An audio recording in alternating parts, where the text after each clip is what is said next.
Dyne ఇన్ బార్ pitch పై టాస్ గెలిచిన క్రికెటర్. పూర్తి వివరాలకు చదవండి రేపటి సాక్షి దినపత్రిక. 164 మంది ఎమ్మెల్యేలు ఉన్న ఏపీలో చంద్రబాబు మరోసారి ఫిరాయింపులకు తెరలేపారు. వైఎస్ఆర్సీపీ రాజ్యసభ సభ్యులు, ఎంపీలు, ఎమ్మెల్సీలకు ఎరవేస్తున్నారు. డబ్బులు, కాంట్రాక్టులు ఆశ చూపుతూ వారిని చేర్చుకునే ప్రయత్నాలు చేస్తున్నారు. పదవులకు రాజీనామా చేసి టీడీపీలో చేరేలా ఒప్పందాలు చేసుకుంటున్నారు. రాజీనామా చేశాక ఆ పదవులు తన వారికిచ్చుకునేందుకు బాబు చేస్తున్న కుట్రలు బయటపడుతున్నాయి. రాజ్యసభలో జీరో అయిన టీడీపీ తన ఉనికిని కాపాడుకునేందుకే వైఎస్ఆర్సీపీ సభ్యులకు గాలం వేస్తోందనే ప్రచారం సాగుతోంది. ఇటు మండలిలోనూ టీడీపీ ఎమ్మెల్సీల బలం తక్కువగా ఉండటంతో బలం పెంచుకునేందుకే ఈ ఫిరాయింపులకు తెగబడ్డట్లుగా రాజకీయ వర్గాల్లో చర్చ సాగుతోంది. ఇన్నాళ్లు వైఎస్ఆర్సీపీ నేతల్ని చేర్చుకోమని బాబు ప్రగల్భాలు పలికినా ఇప్పుడు వరుసగా ఫిరాయింపులను ప్రోత్సహిస్తున్నారు.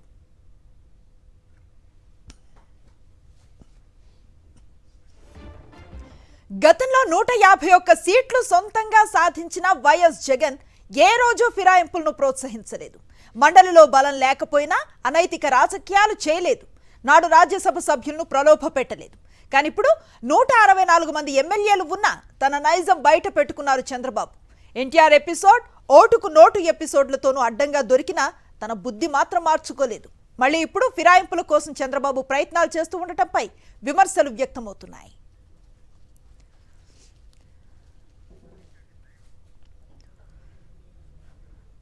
ఇదే అంశంపై పూర్తి సమాచారం అందిస్తారు మా కరెస్పాండెంట్ సతీష్.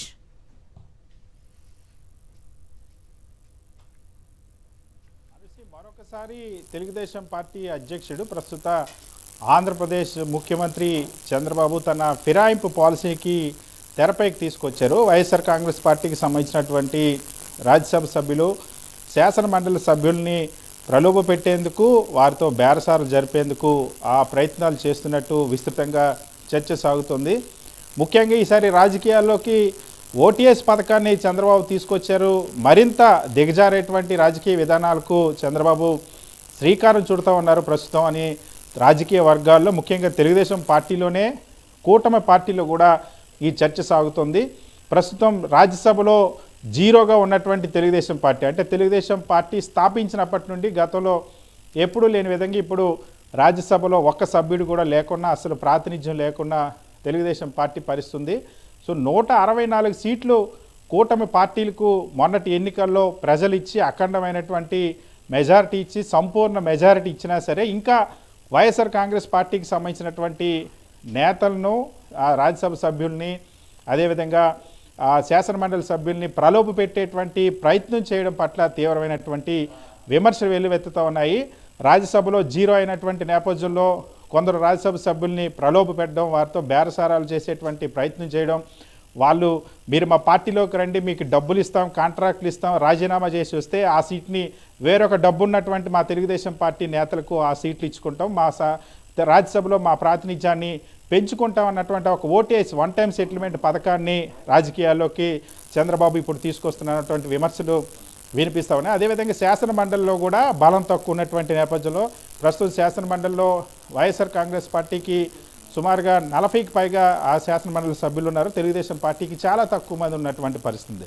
సో అటువైపు శాసన మండలిలో ఉన్నటువంటి కొందరు ఎమ్మెల్సీలతో కూడా బేరసారాలు చేసేటువంటి ప్రయత్నం, వాళ్ళు కూడా వస్తే రాజీనామా చేస్తే ఆ స్థానంలో మాకు ఎమ్మెల్యేల బలం ఉంది కాబట్టి ఆ స్థానాలను మళ్ళీ మా పార్టీకి సంబంధించినటువంటి నాయకుల్ని, డబ్బు ఉన్నటువంటి నాయకులను పెట్టుకొని గెలిపించుకుంటాం అన్నటువంటి పరిస్థితికి వచ్చింది. సో తెలుగుదేశం పార్టీ స్థాపించిన తర్వాత చంద్రబాబు చేతిలోకి వచ్చినప్పటి నుండి ఫిరాయింపు పాలసీ అనేది అనేక సందర్భాల్లో అమలు చేశారు. అనేక సందర్భాల్లో అది వికటించింది కూడా. ఎన్టీఆర్ను ఆ అధికారులను దించేయడానికి మొదలుపెట్టినటువంటి ఈ ప్రాసెస్ ఆ తర్వాత నుండి ఓటుకు నోటు కేసులో గతంలో చంద్రబాబు అడ్డంగా దొరికిపోయారు. స్టీఫెన్సన్తో బేరసారాలాడుతూ కూడా దొరికిపోయి అప్పటికప్పుడు హుటాహుటిన 10 ఏళ్ల ఉమ్మడి హైదరాబాద్ రాజధాని హక్కులను కూడా వదులుకొని ఆంధ్రప్రదేశ్కి వచ్చేసినటువంటి పరిస్థితి.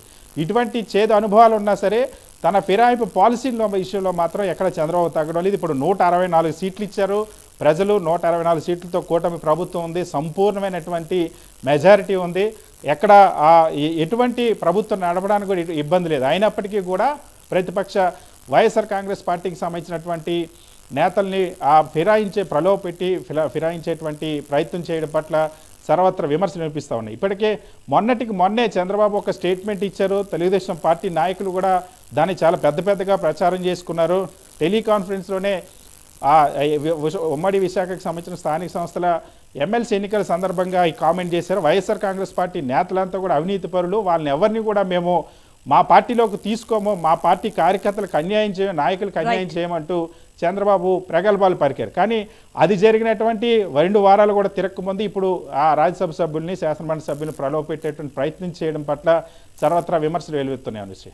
Right, thank you Satish.